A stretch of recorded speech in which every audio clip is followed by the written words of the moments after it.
I wanted to, well, I said last stream that I was going to basically ask Chat GPT or any AI generator for interesting topics, um, just for me to react to, just for me to learn on stream, you know. So yeah, it kind of gave me this. So insane conspiracy theories that turned out to be true. This is by the Infographics Show. I highly suggest you check them out in YouTube. They're their videos are well structured and very good. So yeah, let's watch it. We're back with even more insane conspiracy theories. Some might have seemed to be wild and even totally implausible at one time, and some even spent years Kraken totally and obscured Bermuda from the Triangle? public. But all of these were eventually revealed, at least in part, to be true. And some of them are even stranger than fiction, from shady government scandals to aliens Until buried Dawn? out We in got the desert, to ghosts at sea that started a war, and even a secretive meeting between some of the wealthiest people in the world that involved strange rituals in front of a big stone owl. These are the insane conspiracy theories that turned out to be true, part 2. Let's start with one that seems so obvious that it would almost be more surprising if it weren't true. And that's the theory that the government is watching your every move. It's hardly an overstatement to say that in our modern technology-driven world, what is it, George Orwell's you're never more than a few feet from a camera, whether it's part of a 84, closed-circuit system or even those that are found near roads designed to catch speeding drivers. But think about how many other places you'd find a camera. Your smartphone's got multiple, and your laptop or PC will likely have a webcam, just to name a few. What's stopping the government from using these devices to spy on you? Well, nothing, actually. In fact, it's completely legal for them to do so. Is Mass this surveillance conspiracy is hardly about the a new NSA innovation, and as Edward dystopian Snowden as and the stuff like concept that? might feel. In the United States alone, there exist multiple federal law enforcement and intelligence agencies that serve the function of conducting surveillance over the population, like the National Security Agency, the Federal Bureau of Investigation, and the Central Intelligence Agency. While this is often done in the name of security to protect the public from the threat of acts of terrorism, surveillance on this scale is also a tool used to silence political dissent, often by targeting particular individuals and organizations. Although it generally requires exploiting software security vulnerabilities, the government can technically use cameras in your devices to spy on you. The FBI even has access to technology that can remotely access webcams without... honestly. I thought it was only the NSA that was able to do that. Like, I know, like, law enforcement agencies can probe into, like, let's say your phone records, like, tap your phone, stuff like that. But, like, I thought it was only, like, the NSA that was able to do that. Or, like, let's say, to exploit your vulnerabilities, a hacker, maybe. Yeah. But yeah, I didn't know the FBI or the CIA triggering the light that indicates the camera is active. And they've been able to do this for years. Remote activation tools, known by the fitting acronym RATS, are a form of spyware that the FBI uses for criminal investigations. Ratting is reportedly done only sparingly, but it's hardly reassuring, knowing that they can watch us without being able to even tell. In 2013, a former contractor who had worked for the NSA leaked documents that exposed some of the extensive surveillance programs conducted by the NSA, FBI, and CIA. The now infamous Edward Snowden revealed that massive swaths of data had been gathered by these agencies from sources including social media websites and email exchanges in order to form comprehensive profiles of U.S. citizens based on their online activity. The leaks also highlighted the potential for governments to remotely access cameras and microphones of personal electronic devices for these purposes. So it's not just the hackers, stalkers, and other cybercriminals to be wary of when you're perusing the internet. The government could be keeping an eye on you too. After all, having your own FBI agent watching you has long been a running joke online, featured in various memes. Ours is called Jonathan, and even though we can't see him, we know he can see us. Can you imagine if we actually lived in a Big Brother society from one tale of shadowy governmental overreach to an attempt to suppress at political all times opposition you're being that became monitored? so infamous that its name has been immortalized in the Conspiracy Theory Hall of Fame. It was 1972, and the several-month-long build-up toward the next presidential election was already underway, with Republican President Richard Nixon running against Democrat candidate George McGovern. Little did the public know that a discovery was about to be made that threatened to upend the entire election process, and the president himself knew about it. Several months before the election, Watergate. Frank Wills, a security guard working at an office, apartment, and hotel complex in Washington, D.C., discovered that various locks around the complex had been tampered with. Suspecting a possible break-in, Wills called the police, who arrived and apprehended 5 burglars who had forced an entry into the offices of the Democratic National Committee. But this wasn't about a score because these weren't ordinary burglars. While inside, they'd intended to steal several important campaign documents and attempted to plant bugs to listen in on phone lines.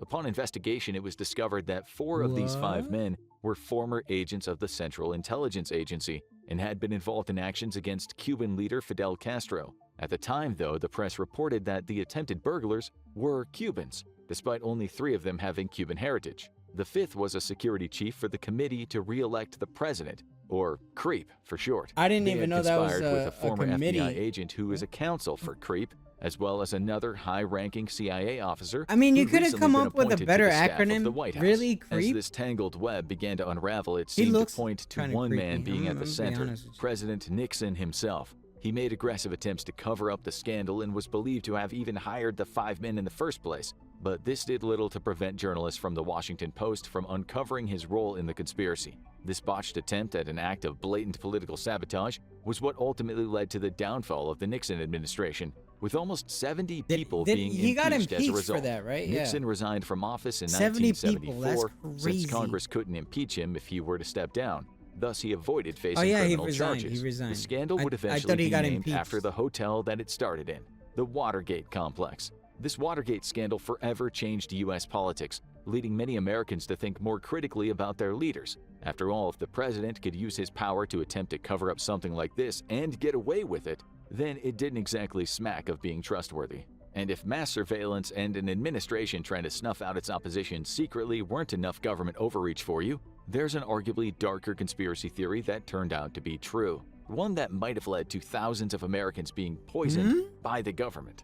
A while ago, an alarming factoid was circulating on the internet that in 1926, What? the federal government had poisoned alcohol in an effort to discourage the public from drinking during Prohibition. This was, of course, a real thing. Well, Prohibition was anyway, as between I know about 1920 and Prohibition 1933 and it became obviously illegal Al to sell, Capone produce, or and even the Chicago transport outfit alcoholic and all beverages. that, but naturally, I didn't this know didn't they stop people from poisoned buying, drinking, alcohol. and often making their own booze. What the hell? According to the claim, though, the government added poisonous substances to alcohol as a way to crack down on the number of people drinking it. Apparently, this event caused an estimated 10,000 deaths before Prohibition was eventually ended in 1933. But the truth is a little more nuanced. The government wasn't exactly sneaking into black market distilleries and emptying barrels marked with the skull and crossbones into the booze like some cartoonish supervillain. In actuality, when the 18th Amendment was passed bringing Prohibition into effect, this led to regulatory agencies encouraging measures to make alcohol used for industrial purposes undrinkable by adding lethal chemicals like methyl alcohol or wood alcohol to grain alcohol, making it poisonous. This wasn't done to any alcohol that was What? intended for human consumption. Still, one of the ways that criminals tried to make money during Prohibition was by producing their own booze illegally to sell on the black market. And can you guess what they stole to use as a key ingredient? Yep, the now tainted industrial alcohol. While the government didn't set out to purposely kill drinkers, it did seek to stop making industrial alcohol just so darn tasty to drink, leading to a number of alcohol poisoning deaths from those who bought booze from less than stellar brewers. From bad booze to big tobacco, did big cigarette companies really try to cover up the fact that smoking can kill? It seems almost quaint that anyone So would try to... is that like the equivalent of, like, let's say, I don't know, the government, not really, like the government banning drugs, right? Or making, like, I don't know. Imagine like the government rolls back the legalization of weed, right? And now people have to go and instead of being able to buy it from dispensaries, they have to go find a plug or something. And now that weed is, they step on that weed with other things. They lace it with other things. And now people get sick, people die, or whatever.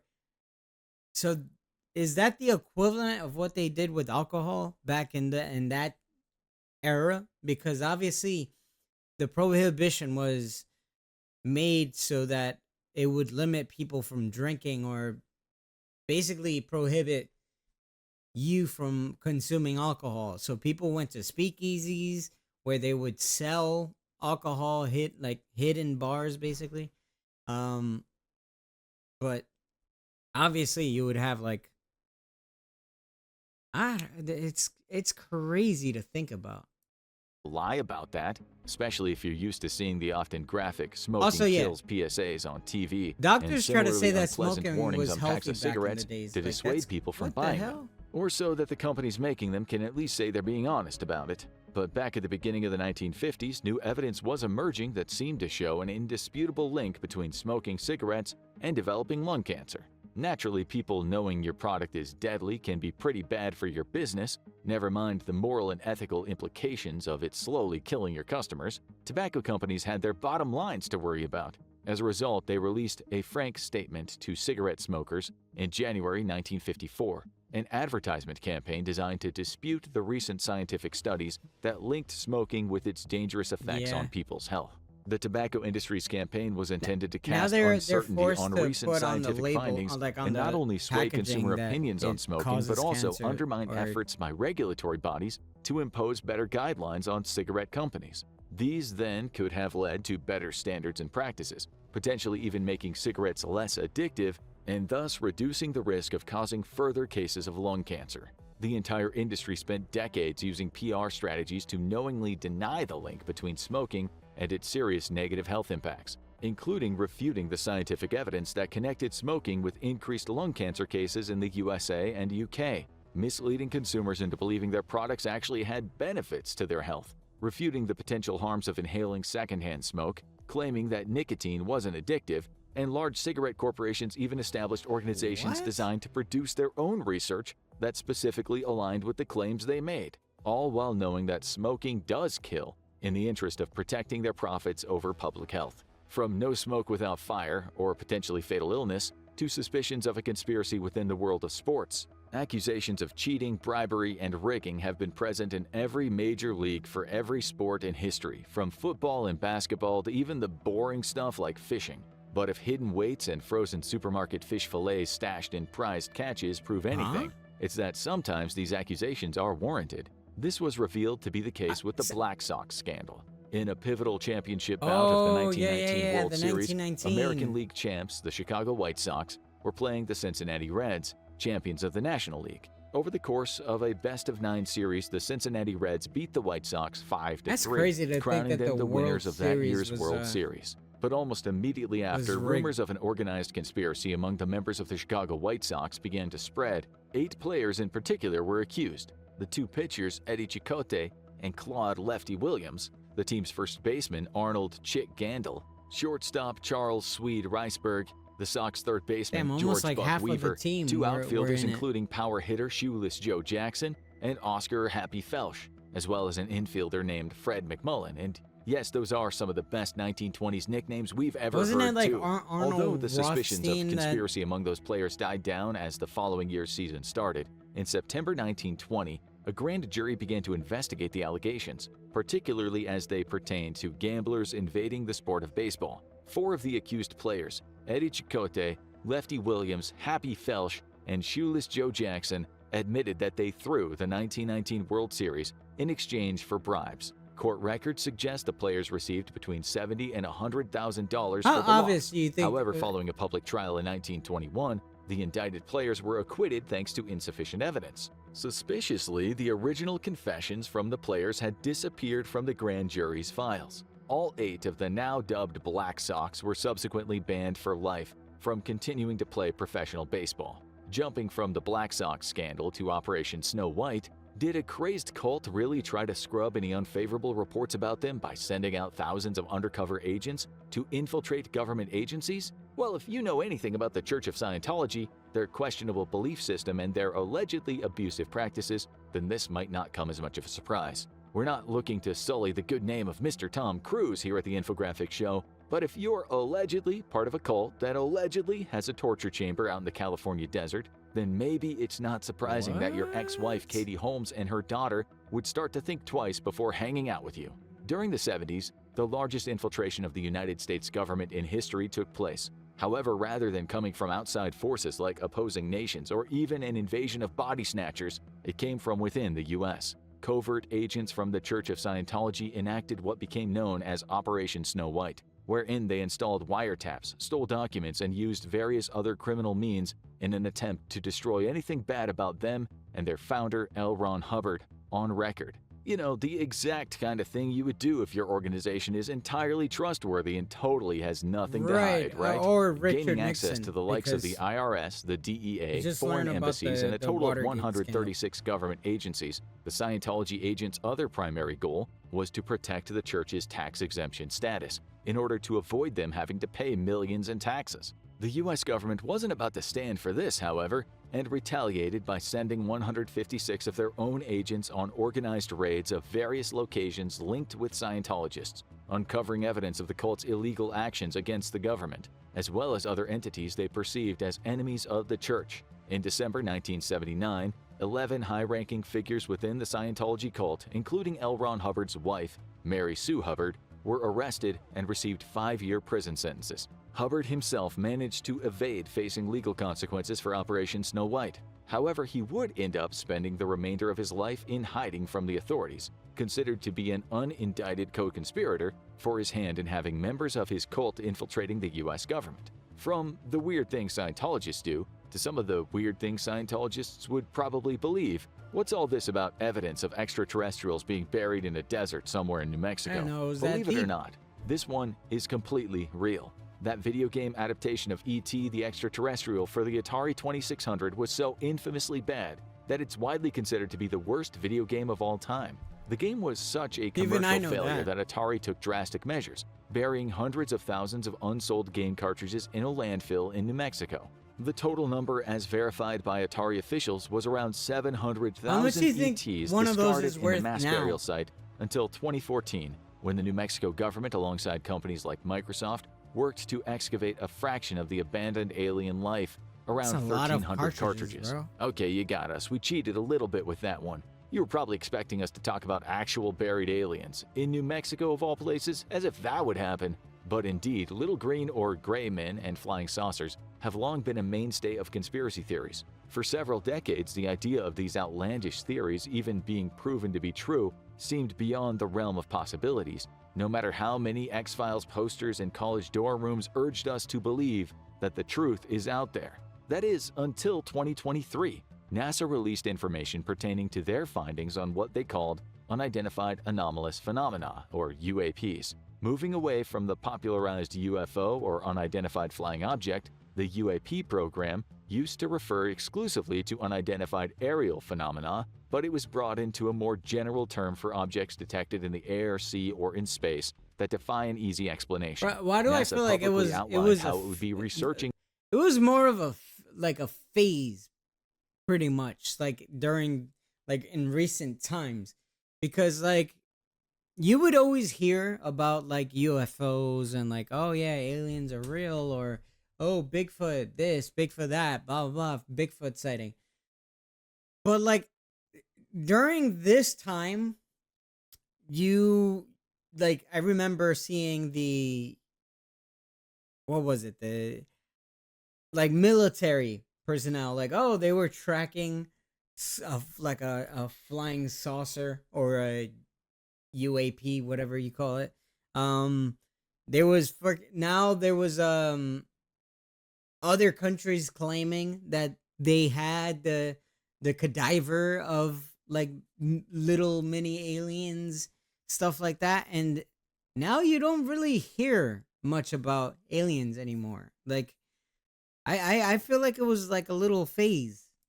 Possible incidents of UAPs and vowed to be more transparent with information to the public. Most interesting of all, though, was the conclusion of their report that there was no reason to conclude that aliens were behind the hundreds of UAP sightings that NASA had already investigated. But even though the report didn't confirm that extraterrestrial life exists, NASA is still yet to deny that alien technology is potentially zipping around in Earth's atmosphere. We don't know about you, dear viewer, but we here at the Infographics Show want to it's believe crazier that now life because from other now that planets is like more like the aliens in there's Close Encounters government, of the Third Kind than like the official Xenomorphs and the government Alien people, franchise. Taking a step away from not invaders to our confirming, planet but to looking at a U.S. invasion of another stating country it, that could have been not launched really based on a denying it. complete It's like fabrication. that One sent involving the ghosts. public The in a Gulf of frenzy. Tonkin incident began on the 2nd of August, 1964. It was an unprovoked attack by North Vietnamese torpedo boats against a pair of U.S. Navy destroyers, the USS Maddox and Turner Tonkin Joy of the 7th incident. Fleet.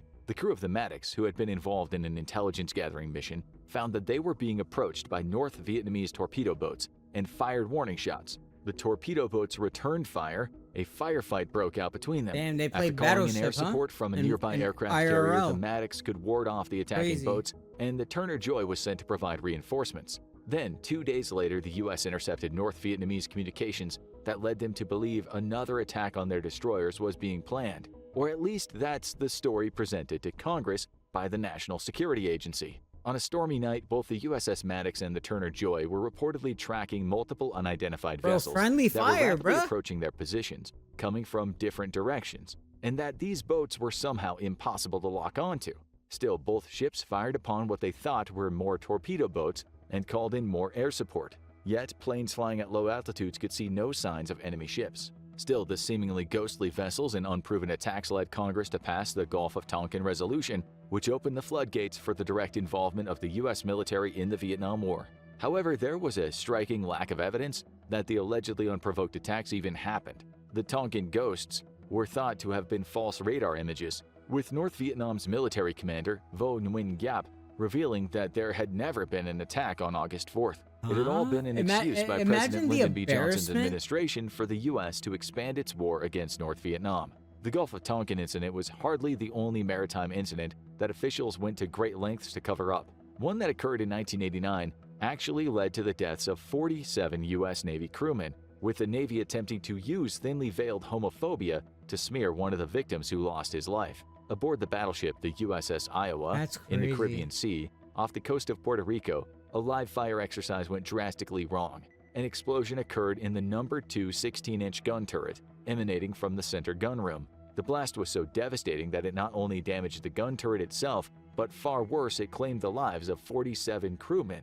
Naturally, following the incident, exactly what went wrong had to be determined. But of the multiple investigations launched into the USS Iowa turret explosion, their conclusions seemed to conflict dramatically. According to the Navy, one of the crew members who had died in the explosion aboard the Iowa had been directly responsible and had deliberately caused the blast that killed his fellow crew members. They claimed, and later leaked to the media, that gunner's mate second class Clayton Hartwig had been in a romantic relationship with another sailor and had then caused the explosion in the gun turret Ain't when their no relationship way. had soured. However, there was no evidence that this had ever happened or that Hartwig was gay in the first place. Their investigation seemed to just be trying to implicate gay people in the deaths of multiple people for no reason.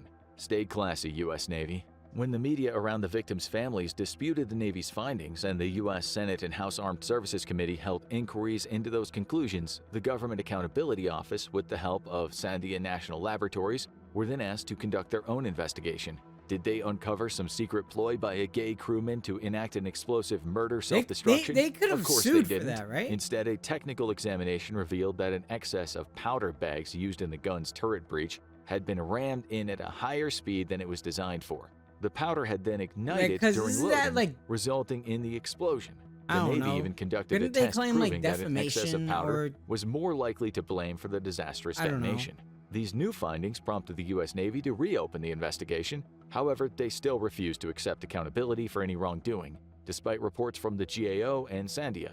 They never apologized to Hartwig's Well, of family course they're gonna and deny instead it. closed the investigation, saying the cause of the explosion couldn't be accurately determined. The last conspiracy about lies told by the military got a little dour, but don't worry, this next one might be just as bad. It's about a harrowing testimony before Congress that described some truly heinous actions, and that was instrumental in launching another armed conflict. How much do you want to bet it was completely made up? On the 10th of October 1990, a 15-year-old girl identified only as Nayirah gave a tearful testimony to Congress. In it, she recounted witnessing firsthand Iraqi soldiers taking 15 babies out of incubators in a Kuwaiti hospital. The soldiers reportedly then left the newborn children on the ground to die.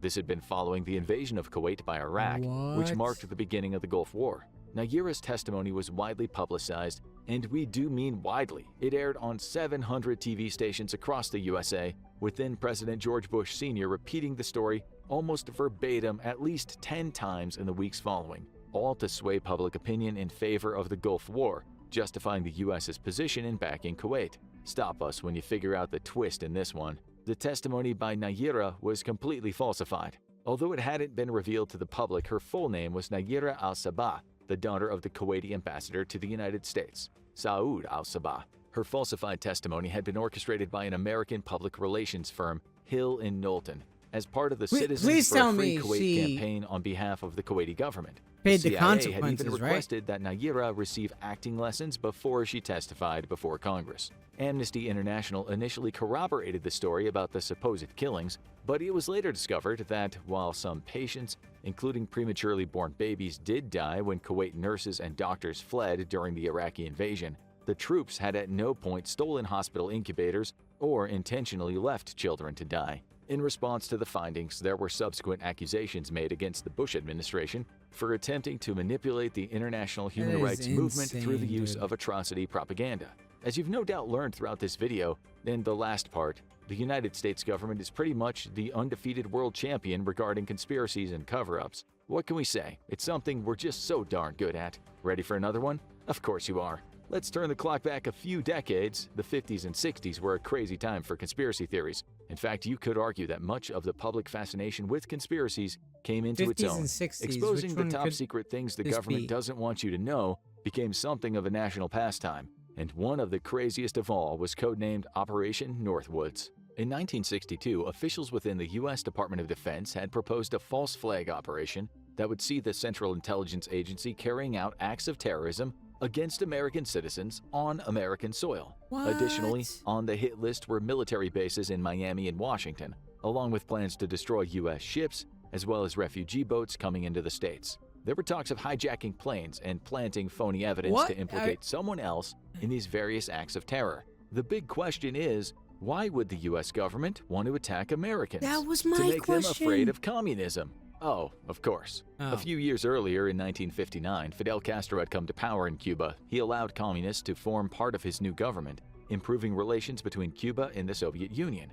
Given the Cold War between the USA and the USSR, Castro created concern among some within the U.S. government and military. So the goal of Operation Northwoods was to carry out attacks on innocent American civilians, as well as kill Cuban refugees, all while pinning these attacks on Castro and implicating the Cuban government. Ultimately, they wanted to paint a false image of the Cuban leader and misinform the American public in hopes it would encourage the sentiment that the U.S. should wage a war against Cuba. Perhaps the most terrifying of all, Operation Northwoods was actually authorized by the Joint Chiefs of Staff, meaning the U.S. almost came dangerously close to carrying out terror attacks on its own people in order to pin their deaths on Cuba. Fortunately, the operation was honestly, ultimately it rejected by doesn't President surprise John F. me, Kennedy. man. It Of all really the things doesn't he's surprise remembered me. for, Like, using his power to even stop this if there's no absolutely heinous war craziness and, was definitely one like, of his better going decisions. So I feel thanks for like that the one, U.S. JFK. would When the government invent isn't at the heart of any fucking conspiracies, it's excuse or normally a reason nebulous, vaguely to defined start secret one. society secretly controlling the world through nefarious means. And the moment you hear someone arguing that such a group And you hear that exists, from both be sides wary. of the government, Unfortunately, too. a lot of conspiracy theories center around a shadowy organization like the Illuminati and are usually just used by bigots to justify their very blatant and virulent anti-Semitic or racist worldviews. The people who are really up to some shady dealings are the rich and powerful, especially big businessmen and CEOs. Oh, bro, this in particular, reminds me of members of the fucking Bohemian Fears Club. to Fathom, Every the July last since episode, 1872, some of the world's wealthiest, the most fourth powerful, and most episode. influential figures head to a 2,700-acre campground in California. This is the Bohemian Club, an elite, invite-only social club initially founded in San Francisco. And on the 2,700 surface, they've got acres? all the things What? that'll raise your eyebrows. From a reported history of mysterious ceremonies, a top-secret guest list that's previously included presidents, some wealthy businessmen and military officials, and a weird stone owl statue on their retreat in Sonoma County. For years, the secrecy surrounding the tight-lipped club and their getaways to Bohemian Grove in Monte Rio, California, has fanned the flames of many conspiracy theories. Most of the stories revolve around the performance of pagan rituals and worship of that big stone owl that reportedly plays voice recordings of Walter Cronkite, who served as the anchorman for CBS Evening News for 19 years and was also a Bohemian Club member. While this all sounds like it could be just wild speculation by conspiracy theorists, the club's existence has been proven by several news organizations. Founded in 1892, the Bohemian Club was started by an all-male collection of artists, writers, lawyers, actors, and journalists from the San Francisco Examiner, all sharing interests in arts and culture. It quickly received attention and then funding from wealthy businessmen. And since its inception, the club has expanded to include the likes of Clint Eastwood, Henry Kissinger, even Presidents Richard Nixon and Ronald Reagan.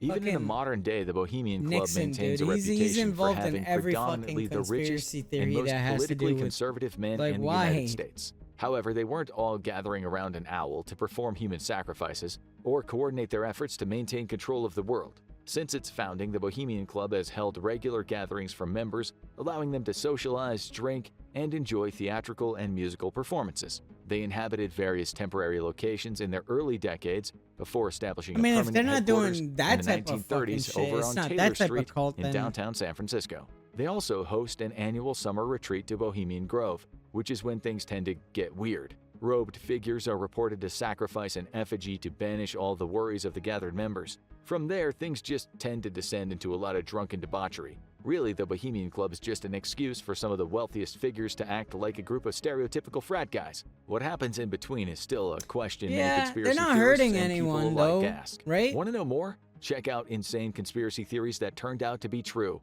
or watch this video instead. I kind of want to watch the first one now. I didn't know that was part 2. Fuck, dude, interesting. Okay, so I mean, some of them I kind of knew about or knew a little bit about, but it's crazy, man.